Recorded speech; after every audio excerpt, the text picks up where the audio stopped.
Welcome back to our channel exam energy SN. So இன்றைக்கி நம்மளோட சேனலில் ஒரு இம்பார்ட்டண்ட் அப்டேட் தான் பார்க்க போகிறோம். ஸோ டீச்சர்ஸ் அப்பாயின்மெண்ட்டுக்கு ரொம்பவே முக்கியமான தகவல்கள் தெரிஞ்சுக்கணும். பிஜிடிஆர்பி, யூஜிடிஆர்பி, எஸ்ஜிடி இப்போ எழுதியிருக்கிறவங்க இவங்க எல்லாருக்குமே தெரிஞ்சுக்க வேண்டிய தகவல். ஏன்னா ரொம்ப மிக பயன்படுத்தக்கூடிய ஒரு இடஒதுக்கீடான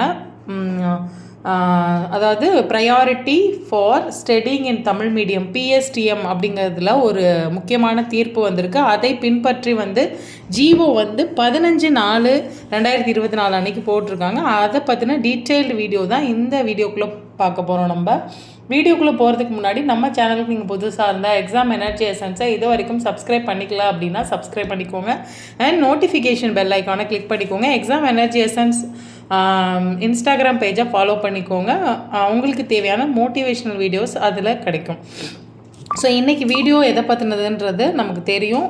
தமிழ் வழி இட ஒதுக்கீடு priority in studying in Tamil medium அப்படிங்கிறத பற்றினது தான். ஸோ இது சம்மந்தமான நிறைய கேஸ் நமக்கு போன தடவை போட்டிருந்தாங்க. அந்த கேஸோட மதுரை ஹைகோர்ட்டோட தீர்ப்பின் அடிப்படையில் தான் இந்த ஜிஓ, அதாவது நம்மளுக்கு இந்த அரசாணை வெளியிடப்பட்டிருக்கு.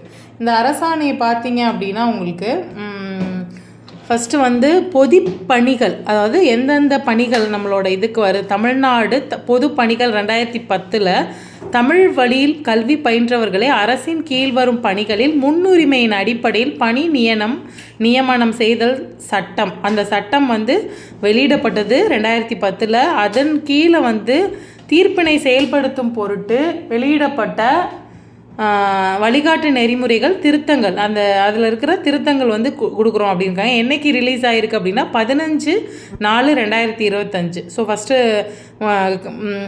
தமிழ் வழியில் கல்வி பயின்றவங்களுக்கு முன்னுரிமை அப்படிங்கிறது ஃபஸ்ட்டு. அதுக்கு அடுத்தது பார்த்தீங்க அப்படின்னா இது ஒரு 8-9 சட்டங்கள் கொடுத்துருக்காங்க. ஃபஸ்ட்டு என்ன அப்படின்னா 1ஆம் வகுப்புலேருந்து தமிழ் படிச்சிருக்கணும் அப்படின்னு சொல்லியிருந்தோம். அதில் 2020 சட்ட திருத்தத்தில் என்ன முக்கியமான விஷயம் அப்படின்னா இதர மொழிகளை பயிற்று மொழியாக மீடியம் ஆஃப் இன்ஸ்ட்ரக்ஷன் இங்கிலீஷ் அப்படின்னு படிச்சுட்டு அவங்க என்ன செய்ய முடியாது, பிஎஸ்டிஎம் கோர முடியாது.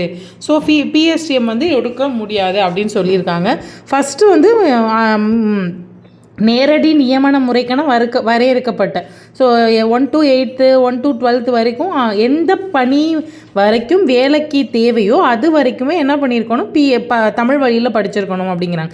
இதில் புதுசாக ஒன்று சொல்கிறது என்னென்னா 2 முதல் 8 வரை வயசின் அடிப்படையில் இப்போ சேர்க்குறாங்க. என்னென்னா இப்போ வயசு 10 வயசு வரைக்கும் படிக்காமல் இருக்காங்கன்னா அவனை டேரெக்டாக 4th-லையோ 3rd-லையோ இல்லை 5th-லையோ கொண்டு சேர்க்கும்போது அவங்க அதுக்கு முன்னாடி 1ஆவதுக்கும் 2ஆவதுக்கு இல்லை அப்படின்னு சொல்லக்கூடாது.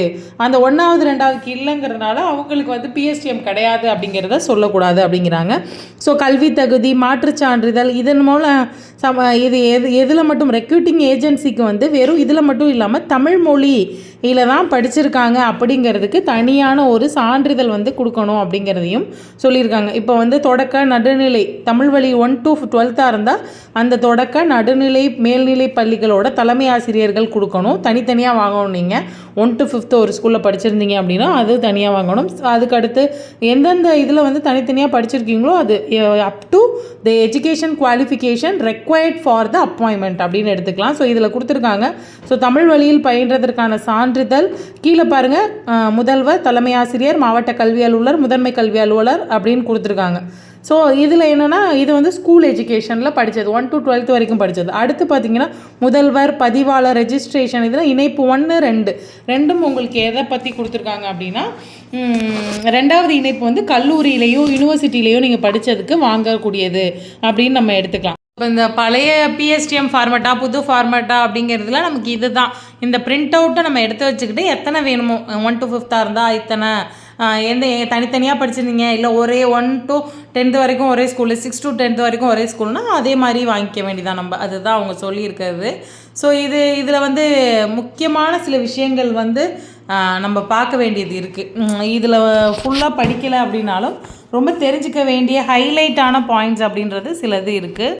ஸோ அது என்னென்னு பார்த்தோன்னா அதாவது முழுமையான நிர்ணயிக்கப்பட்ட கல்வி தகுதிக்கான முழுமையான கல்வியை பள்ளி படிப்பு முதல் நிர்ணயிக்கப்பட்ட கல்வி தகுதி வரை தமிழ் வழியில் படிச்சிருக்க வேண்டும். விதி விலக்கு சேர்க்கப்பட்டவை அப்படின்னு பார்த்தீங்கன்னா, ஒரு கல்வி உரிமை சட்டத்தில் படி எந்த வயசாக இருந்தாலும் அந்த வகுப்பில் 8வது வரைக்கும் சேர்க்கலாம், வயசுக்கு ஏற்ற வகுப்பில் சேர்க்கலாம். அதனால் அப்படி நேரடியாக சேர்ந்து தொடர்ந்து தமிழ் வழியில் படித்தவங்க அவங்களுக்கு தமிழ் வழி ஒதுக்கீடு உண்டு. பிற மாநிலங்களில் தமிழ் வழியில் பயின்று தமிழ்நாட்டில் படிப்பை தொடர்ந்தவர்கள் சேர்ந்த வகுப்பில் இருந்து இறுதி வரை தமிழ் வழியில் படிச்சிருந்தால் அப்படிங்கிறாங்க. வேற எங்கேயும் தமிழ் வழியில் படிச்சுட்டு இங்கே வந்திருந்தா 10, 11, 12ஆம் வகுப்பில் ஃபெயில் ஆகி, அதாவது ஸ்கூல் வழியில் படித்து தமிழ் வழியில் படித்து ஃபெயில் ஆகி திரும்ப வெளியில் படிச்சிருந்தவங்க அப்படின்னா தனித்தேர்வர்களாக அப்பாடங்களில் தேர்ச்சி பெற்று தொடர்ந்து பள்ளிக்கல்வியில் தமிழ் படித்தவங்களுக்கு ஓகே அப்படின்னு சொல்லியிருக்காங்க. அதாவது என்னென்னா, நமக்கு முதல்ல தமிழ் வழியில் அவங்க படிச்சுட்ருக்காங்க, ஃபெயில் ஆகிட்டாங்க, அரியருக்கு அப்பியர் ஆகுறாங்க அப்படின்னா அவங்களுக்கு தனித்தேர்வாக எழுதியிருந்தாலும் அவங்களுக்கு ஓகே அப்படின்னு சொல்லியிருக்காங்க. இதில் தகுதி அற்றவர்கள் பார்த்திங்கன்னா ஸ்கூலுக்கே போகாமல் வெறும் தனித்தேர்வர்களாக நிறைய பேர் எழுதுகிறாங்க, அவங்களுக்கு கிடையாது. பிற மொழிகளை இங்கிலீஷ் மீடியம், உருது மீடியம், இதிலெல்லாம் தெலுங்கு மீடியம்லாம் படிக்கிறவங்களுக்கு கிடையாது. அடுத்து அனைத்து கல்வி நிலையங்களிலும் தமிழ் வழியிலான படித்ததற்கான சான்றிதழ் பெற வேண்டும். அதான் நான் ஏற்கனவே சொன்னேன், 1 to 5th, 6 to 10th, 11th, 12th, அதுக்கப்புறம் யூஜி, பிஜி, பிஎட், இது எல்லாத்துக்கும் டிடிஎட், இது எல்லாமே தமிழ் வழியில் படிச்சிருக்கேன் அப்படின்னா தான் 20% பிஎஸ்டிஎம்க்கு உங்களுக்கு இடஒதுக்கீடுக்கு நீங்கள் தகுதி. நேரடி நியமனத்திற்கான அனைத்து தேர்வுகளுக்கும், அதாவது குரூப் 1, குரூப் 2, குரூப் 3, அதுக்கப்புறம் 2A, இது எல்லாத்துக்கும் சரி. அடுத்து ஆசிரியர் பணிக்கு வேணும் அப்படிங்கிறதும் கண்டிப்பாக எது வேணும் அப்படிங்கிறது கண்டிப்பாக வேணும். அடுத்து பார்த்தீங்க அப்படின்னா, பள்ளிக்கல்வி உயர்கல்வியில் கல்வி சான்றிதழ்களில் பயிற்று மொழி கட்டாயம் குறிப்பிடப்பட வேண்டும். நம்ம மீடியம் ஆஃப் இன்ஸ்ட்ரக்ஷன் கொடுக்குறோம் இல்லையா, அது தமிழ் மொழி அப்படின்னு இருக்கணும். தமிழ் லாங்குவேஜ் தான் மீடியம் ஆஃப் இன்ஸ்ட்ரக்ஷனாக இருக்கணும். தமிழ் ஆசிரியராக இருந்தால் தமிழ் இலக்கியம் படித்தவங்க. இப்போ இங்கிலீஷ்க்கு உங்களுக்கு பிஎஸ்டிஎம் கிடையாது. அந்த மாதிரியான சில முக்கியமான ஹைலைட்டிங் பாயிண்ட்னா இதுதான். ரொம்ப குழப்பம் இல்லை, இருந்தாலும் நிறைய கேஸ் இதனால் இருந்துச்சு. பிஎஸ்டிஎம் தமிழ் வழி கேஸ் என்னாச்சுன்னு கேட்டுட்டு இருந்தீங்க, அதுக்கு ஒரு தெளிவான விளக்கம் இது தான்.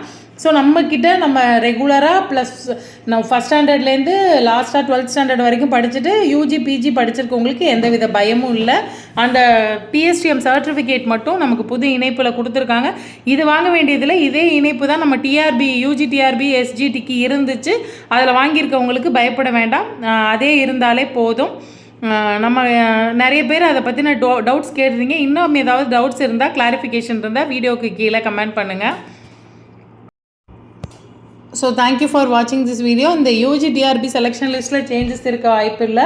பட் எஸ்டிடி செலெக்ஷன் லிஸ்ட்டில் இந்த பிஎஸ்டிஎம் எப்படி செலக்ட் பண்ணணும் அப்படிங்கிற 20% இடஒதுக்கீடுக்கான முன்னுரிமைக்கான அழகான வழிகாட்டுதல் கொடுத்துருக்கிறதுனால அது படி தான் செலக்ட் பண்ணுவாங்க.